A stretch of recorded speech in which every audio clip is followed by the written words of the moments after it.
Assalamualaikum warahmatullahi wabarakatuh. Waalaikumsalam warahmatullahi wabarakatuh. Bismillahirrahmanirrahim. Alhamdulillahi rabbil alamin. Wassalatu wassalamu ala ashrafil anbiya'i wal mursalin. إمام المتقين سيد الغر المحجلين وعلى آله وأصحابه المجاهدين الطاهرين أما بعد. Saudara-saudara kaum muslimin rahimakumullah. Seorang muslim adalah seorang yang berpandangan luas, berjiwa lapang. Maksudnya apa? Tujuan jangka pendek dan jangka panjang ini harus dia raih kedua-duanya. Ini yang oleh Al-Quran diajarkan agar setiap muslim mencapai fid dunya hasanah wa fil akhirati hasanah. Kebaikan di dunia, kebaikan di akhirat. Itu arti hasanah. Jangan macam orang dulu punya istri dua pergi haji. Yang satu yang muda istrinya namanya Hasanah, yang satu namanya Khadijah. Waktu tawaf keliling Ka'bah, si suami ini nggak bisa doa apa-apa kecuali Rabbana Atina itu. Tiap putaran Rabbana Atina fid dunya hasanah wa fil akhirati hasanah. Putaran kedua Rabbana Atina fid dunya hasanah wa fil akhirati hasanah. Ini istri tuanya yang namanya Khadijah dengerin aja. Akhirnya di satu saat dia colek suaminya, "Bang, mentang-mentang Hasanah bini muda disebutin melulu. Saya dong disebutin dalam doa." "Iya deh, ntar putaran selanjutnya." Suaminya blow on juga. Putaran kedua dia baca Rabbana Atina fid dunya hasanah wa fil akhirati Khadijah.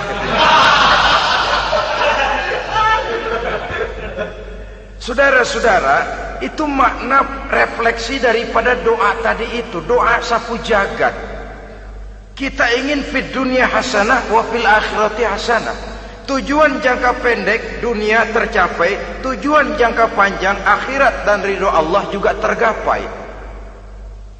Oleh sebab itu Al-Quran menjelaskan, wabtaghi fima atakallahu ad-daral akhirah wala tansa nasibaka minad dunya.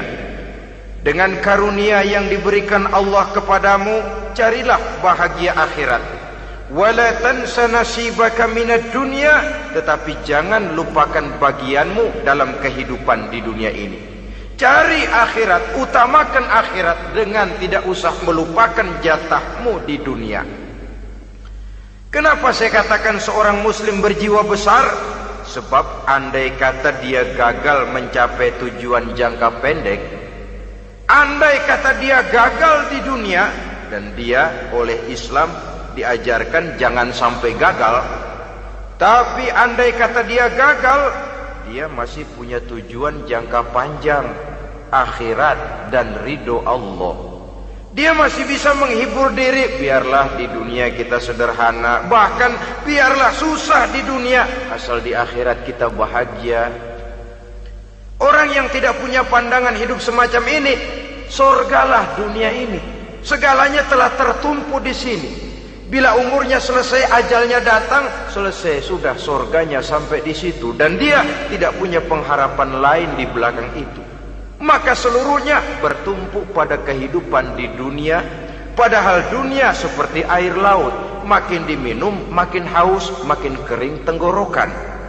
Dunia yang diperturutkan menyeret manusia ke dalam lingkaran setan, terjebak dalam sifat yang namanya tamak bin rakus alias serakah.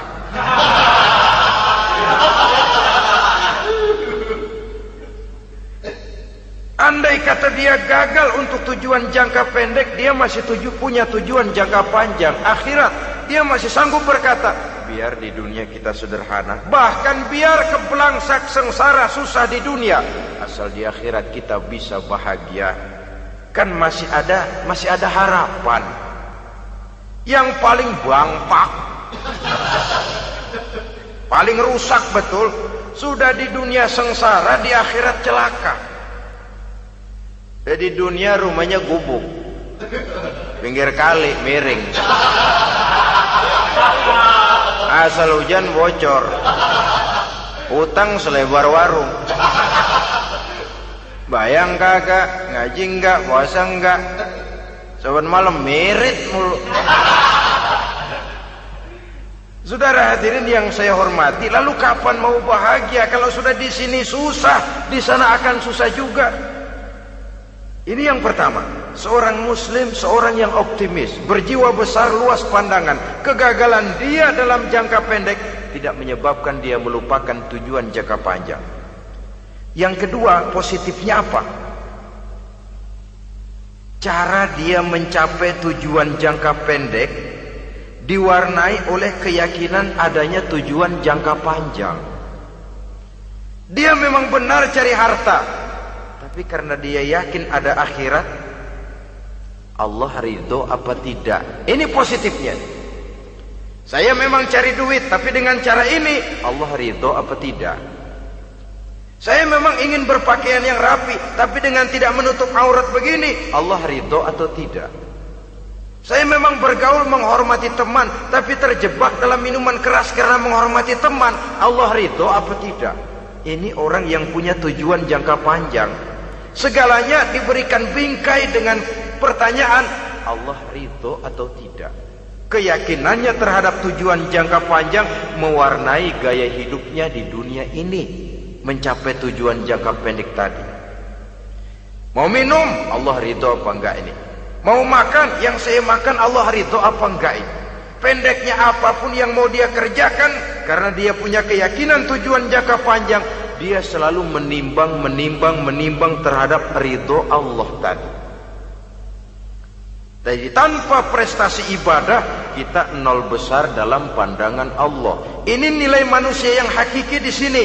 Ini makna inna akramakum indallahi atqakum.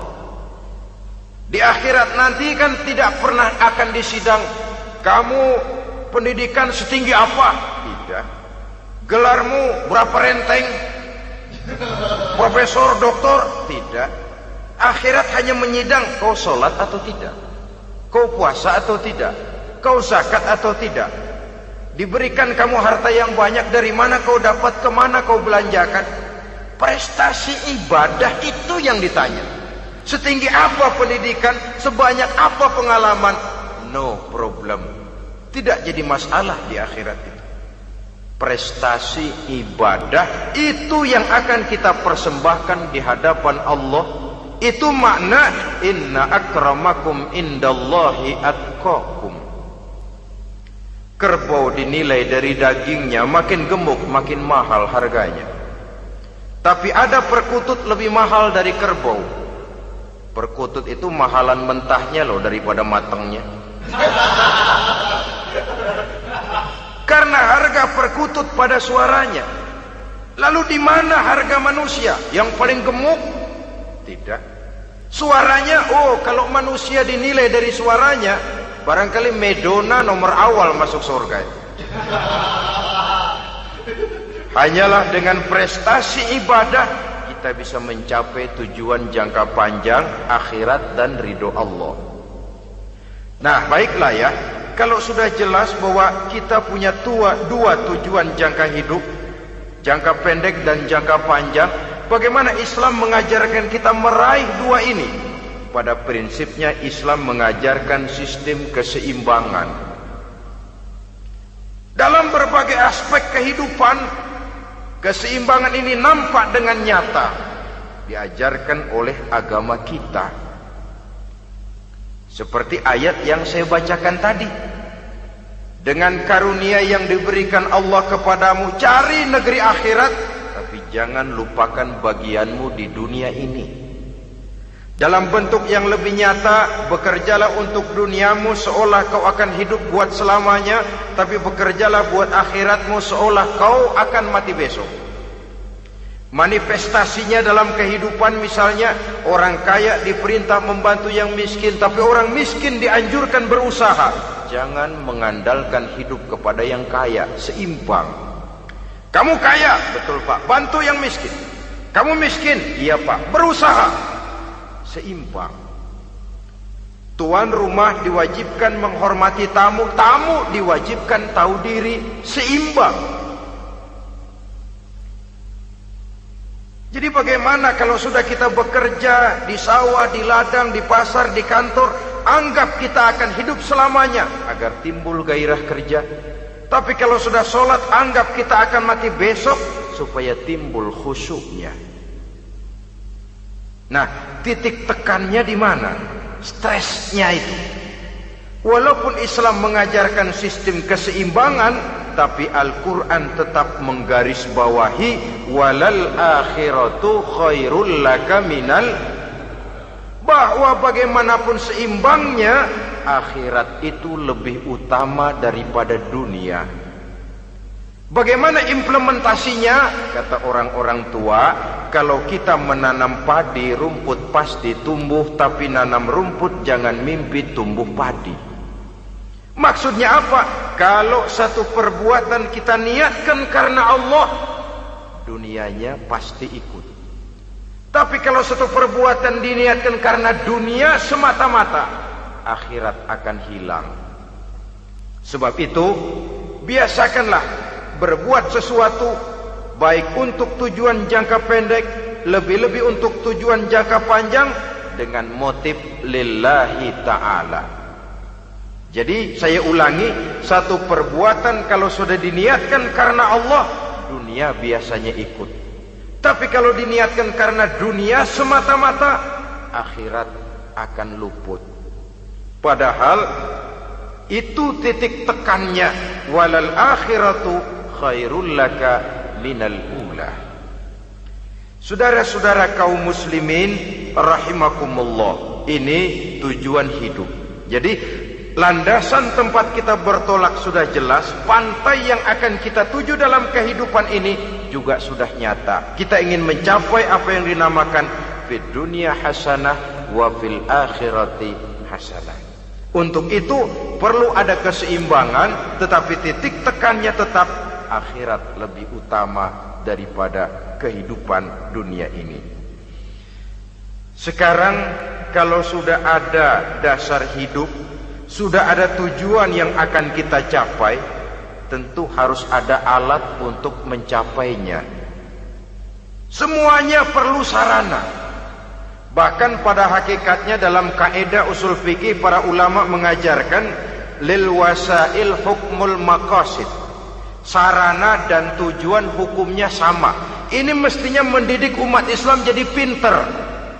Jangan cuma berpikir melaksanakan satu pekerjaan, tapi juga berpikir menciptakan sarana untuk terwujudnya pekerjaan itu. Misalnya umat Islam wajib pergi haji kalau mampu, kan begitu toh?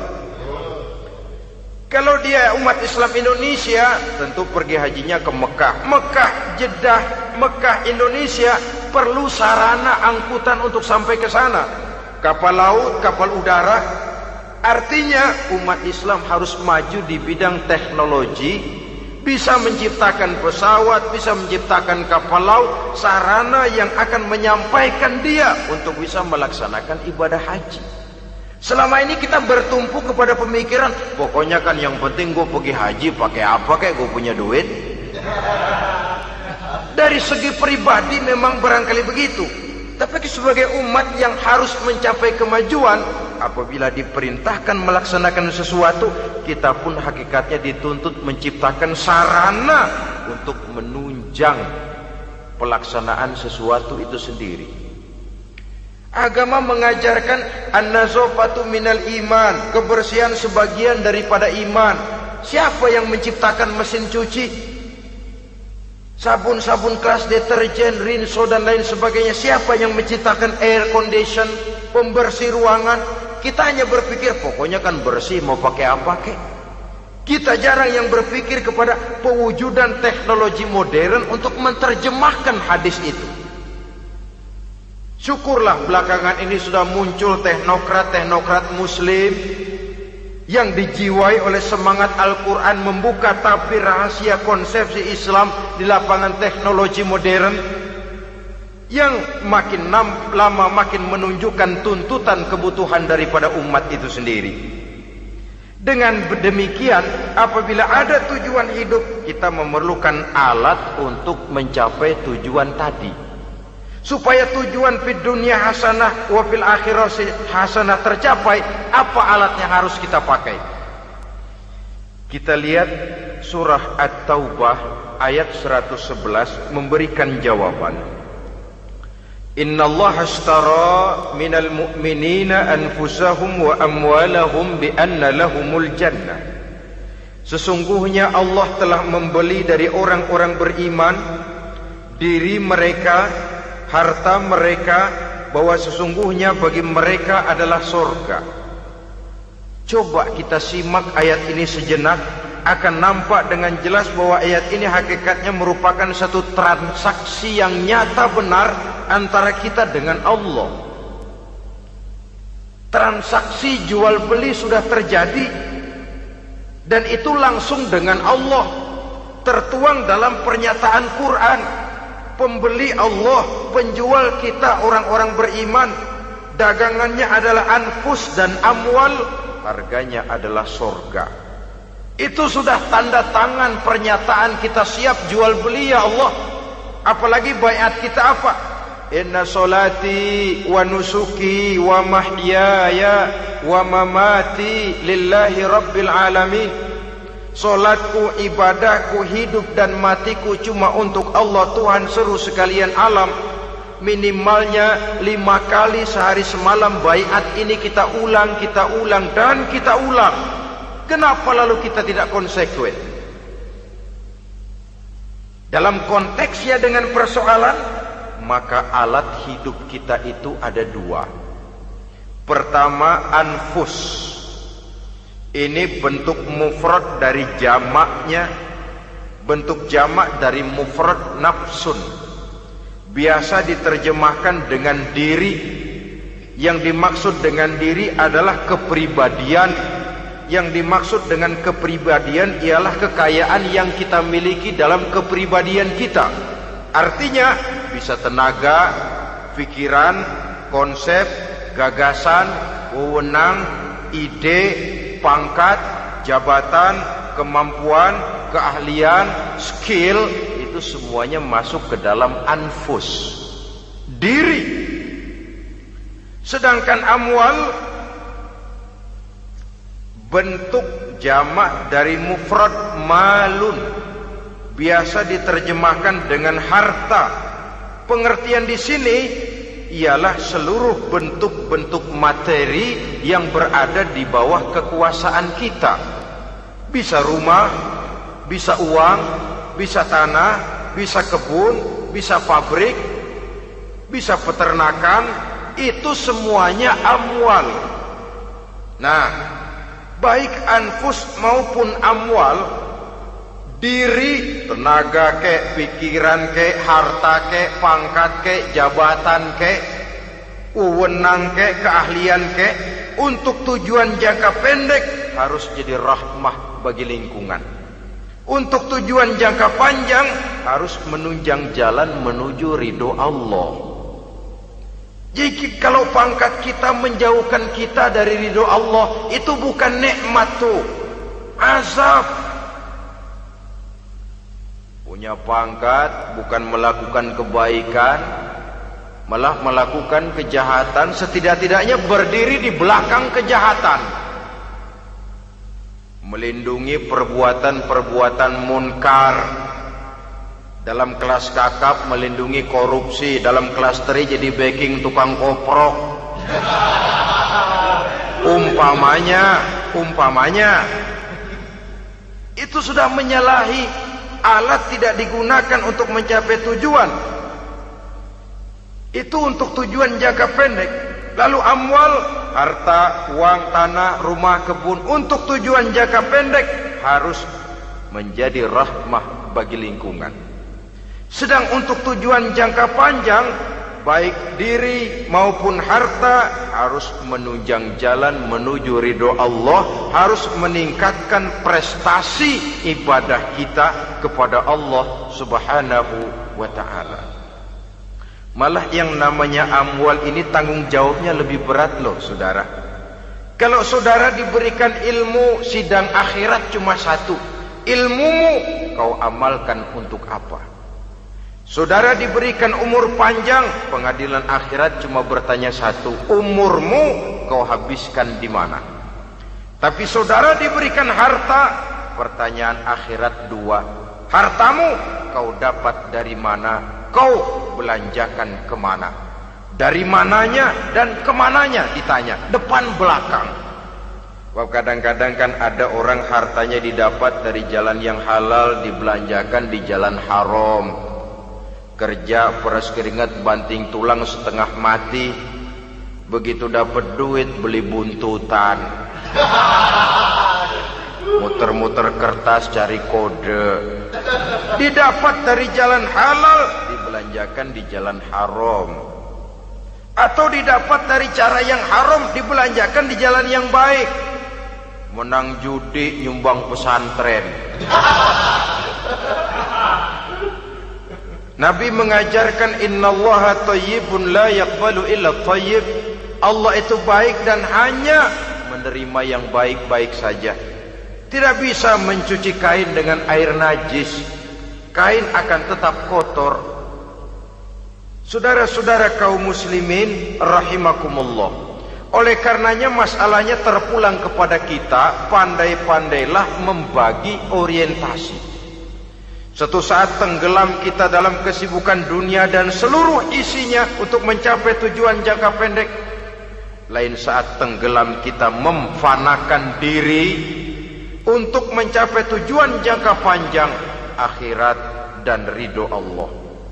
Karena kehidupan ini bukan berjalan tanpa batas.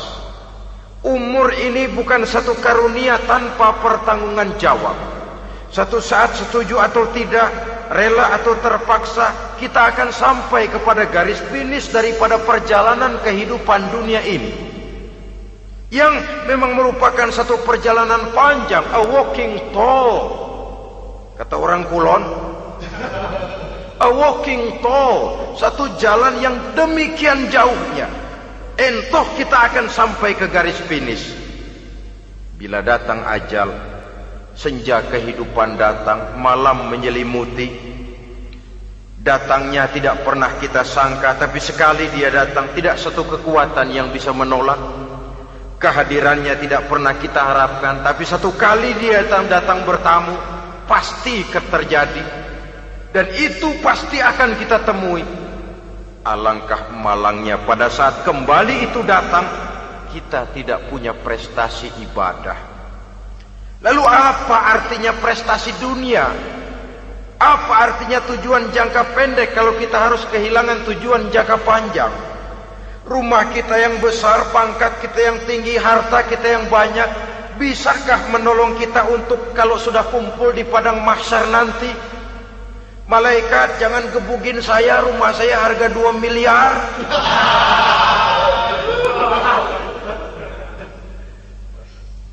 Sudahlah malaikat, damai saja, itu Rolls Royce saya. Pakai saja malaikat, pakai. Kata malaikat, gue budak, gue nggak butuh gituan. Hanya prestasi ibadah yang bisa menyelamatkan kita pada kondisi semacam itu. Jadi oleh karena itu saudara-saudara, biar di dunia ini rumah kita besar, mobil bagus, uang banyak, pabrik ada, usaha lancar, asal di akhirat masuk surga aja. Gak apa-apa. Daripada di dunia sengsara, di akhirat neraka, senangnya kapan? Sudah di sini sengsara, di sana kebelangsak. Itu yang orang-orang tua bilang lacur kuda namanya. pelan dipecut, kenceng digentak, setengah mati, serba salah. Kuda kalau bisa ngomong, gue setengah mati, serba salah. Pelan dipecut, kekencengan ditarik, itu yang namanya lacur kuda begitu. Serba salah posisinya. Untuk itu pandai-pandailah membagi orientasi supaya tercapai tujuan ideal ini, fid dunya hasanah wa fil akhirati hasanah. Ini tentang tujuan hidup. Nah, untuk mencapai tujuan ini kita tidak berjalan sendiri. Kita perlu teman hidup. Di samping teman hidup ada pula lawan hidup. Siapa teman hidup kita untuk mencapai tujuan hidup ini? Dalam arti sempit, teman hidup kita suami istri yang taat kepada Allah. Suami istri lebih dari sekedar satu pasangan, juga saling melengkapi, merupakan bagian daripada kehidupan. Suami adalah teman istri, istri adalah teman suami untuk mencapai tujuan hidup tadi. Mencapai fid dunya hasanah wa fil akhirati hasanah. Seiring, seirama, selaras, serasi, seimbang, kata orang sekarang. Teman dalam arti sempit. Adapun teman dalam arti luas, setiap orang yang pandangan hidupnya sama dengan kita. Setiap orang yang akidahnya sama dengan kita. Terlepas dari suku bangsa apapun, warna kulit apapun, bahasa apapun, jikalau keyakinannya sama, pandangan hidupnya sama, dia adalah saudara kita dalam artian yang luas. Islam tidak kenal teritorial, maka tidak ada itu Islam Jepang. Ya walaupun secara formalnya ada, tapi informal Muslim adalah Muslim, diikat dengan akidah. Itu teman hidup. Lalu lawan hidup siapa? Pertama iblis, dalam segala bentuk dan implementasinya. Yang kedua, setiap orang yang pandangan hidupnya tidak sama dengan kita secara ideologis, itulah lawan hidup kita. Maka yang teman jadikan teman, yang lawan jadikan lawan. Jangan teman dijadikan lawan, lawan dijadikan teman. Itu namanya kopiah dipasang di kaki, pak bakyak naik ke jidat. Wajar kalau kepala lalu jadi benjol. Salah milih teman, salah cari lawan. Salah milih teman, salah cari lawan. Akibatnya kita yang akan susah di kemudian hari nanti. Saudara-saudara kaum muslimin rahimakumullah, oleh karenanya pandai-pandailah dalam hidup ini. Yang teman jadikan teman, yang lawan jadikan lawan. Kalau lawan kita jadikan teman, sementara teman kita jadikan lawan, dan itu yang banyak terjadi dalam praktek kehidupan, kita tidak akan bisa mencapai tujuan. Karena akan tertarung di kaki sendiri. Nah, ini sajalah yang kita bicarakan pada pertemuan kali ini. Mudah-mudahan ada manfaatnya. Terima kasih atas segala perhatian. Mohon maaf atas segala kekurangan. Usikum wa nafsi bitaqwallah. Wassalamualaikum warahmatullahi wabarakatuh.